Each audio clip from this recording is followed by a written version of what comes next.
If you're running Google Ads for your local business and you are seeing a bunch of irrelevant traffic, what we're going to cover today is how you can actually take steps to clean that traffic up, because doing that is going to help you generate better leads, better quality leads, generate more leads, cut down your cost per lead.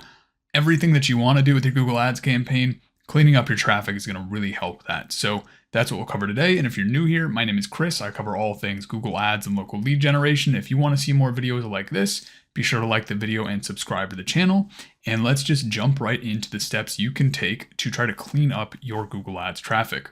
So since we're already right here in the search terms report, let's start by talking about negative keywords. This is going to be critical for any Google Ads campaign, whether it's local, national, whatever you're running it for. Negative keywords is going to be critical to cleaning up your traffic and making sure that your ads are showing for relevant searches. So if you go into your campaign, go to Insights and Reports, go to Search Terms, and if you see a bunch of irrelevant stuff that is just not relevant to your business or the services you're offering here, that means that one of the biggest things you got to work on is your negative keywords. So there's a handful of ways you can do this, and starting right here in your search terms report is going to be one of the best ways. So what you're going to want to do is go through this list and find stuff you do not want to be showing up for, and then you want to add it to your campaign as a negative keyword. One of the most simple ways to do this is you just go through, you click on the keyword. Obviously, we don't want to add this to the negative keyword list.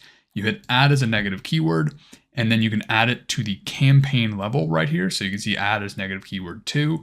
You can add it specifically to an ad group, which can be relevant if you want to filter out certain kind of search terms on an ad group level. But for the most part, if it's really irrelevant, you can just put it at the campaign level. And then usually what I like to do is I will put it in with quotes around it. That's going to make it a phrase match keyword. Negative keyword, phrase match, exact match, broad match doesn't really make a ton of difference with negative keywords. Exact match, it will be exactly that search term. So you can get into kind of nuance with match types and all that kind of stuff with negative keywords, but just at a really basic level, you could either put it in with the quotes, or you can put it in just no modifiers on it, and that will add that keyword to your negative keyword as a negative keyword. So that will kind of essentially filter out that search term moving forward.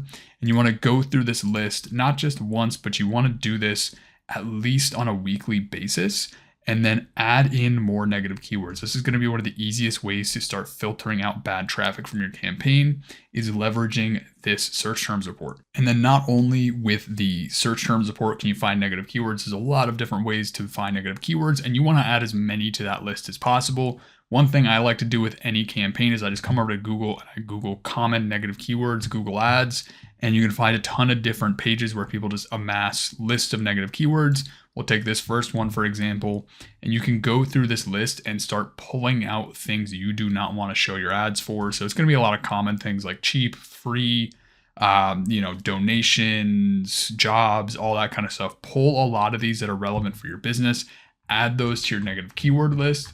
Another thing we want to do is we want to come over to Keyword Planner on your campaign and then actually pull ideas from here as well. So within your industry or within your local market, you're probably going to find competitors. You're probably going to find, maybe services you do not want to show up for. So use the Keyword Planner as another way to find negative keywords to add to your Google Ads campaign. Another way to build negative keyword lists that is really, really important for local business Google Ads is you want to go to Google Maps or Google Search or Yelp or whatever, and then filter out the brand names of all of your other competitors, because you're most likely, if your keywords are too broad or you're using too broad of a match type, your ads will absolutely show up for competitor searches.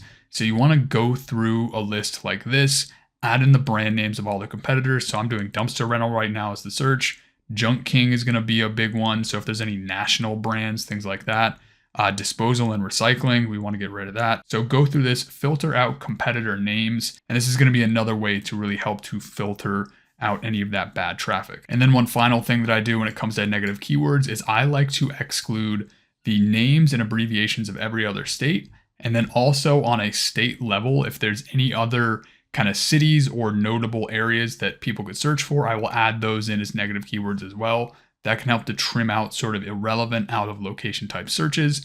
And that is just a really quick kind of overview on building that negative keyword list. And that's going to be critical for filtering out that traffic and making sure you're kind of getting cleaner traffic on your Google Ads campaign. So a couple other things that are going to be really important to help narrow down and kind of clean up your Google Ads traffic is going to come down to the keywords that you are selecting as well as the match type that you're using. So in this example right here, this is for an account that is looking to generate more leads for handrail installation. So they're a railing company. And one of the biggest things that I notice when I look at this is the keyword selection itself. Before we even get into the match types, the keyword selection needs to be around high intent, high quality keywords, because if you go too broad with the keywords you're putting into your campaign, that is going to give you, as you might imagine, a lot of really, really broad traffic. So we need to make sure the intent of the keywords is closer to this. So things like handrail installation near me, instead of just handrails or railing or things like that. Because if you go way too broad with that intent, Google will show it for just any kind of intent you can think of. So the more keywords you have like this, so whatever your industry is, dumpster rental near me, tree service near me, things like that, the more keywords you have like that, the better chance you're going to have of showing up for relevant traffic. Whereas if you did dumpster rental and you just had a keyword in here that just said dumpsters, that could show your ads for such a massive range of stuff that you do not want to show up for, not even accounting for the match type. That keyword alone, regardless of the match type, is just not going to be relevant to your end goal of trying to get leads from your campaign. So building off of that, we need to talk about match types. So you can see this column right here. The keywords here are broad match. You have one exact match right here. And broad match, as the name might suggest, will show your ads for a really, really broad range of searches. And a lot of the times those searches are not going to be relevant to your business. You can technically make broad match work, but going back to negative keywords, if you do not have a big negative keyword list, those broad match keywords are going to show your ads for just anything Google can think of. Usually what happens with broad match is it's going to show your ads for anything that is loosely related to the keywords you put in here. So even something like handrail installation near me could show the ads for such a wide range of things. Like if I click on this and we go to search terms, that particular keyword you can see shows for, handrail installation like me, but it also shows for things like replacement. Most likely what I'm assuming here is a competitor, just a really broad search right here for aluminum railing, artistic ornamental, which I'm assuming is another keyword, ideas, stuff like that. So this is what broad match can do to a campaign, is if you just leave that with no kind of negative keywords or anything like that, it will absolutely show your ads for a bunch of random stuff. So what you want to do is you want to put your keywords into your campaign as either phrase match or exact match. And usually what I do is I will do both at once and then kind of let Google figure itself out from there. So what I'd do in this case is I would do handrail installation near me. And then what I would do is just to kind of show you an example of what phrase and exact match looks like. Handrail installation near me as a phrase match would look something like this. So you'd have little quotes around it. And then as an exact match, it would look like this. So you'd have these little brackets around it for exact match, have the quotes around it for phrase match. And really what these keyword match types mean, it's really just kind of narrowing down how wide Google shows your ads. So furthest down the kind of realm of how, broad Google can go is exact match, meaning it's going to be as closely related to this keyword as possible.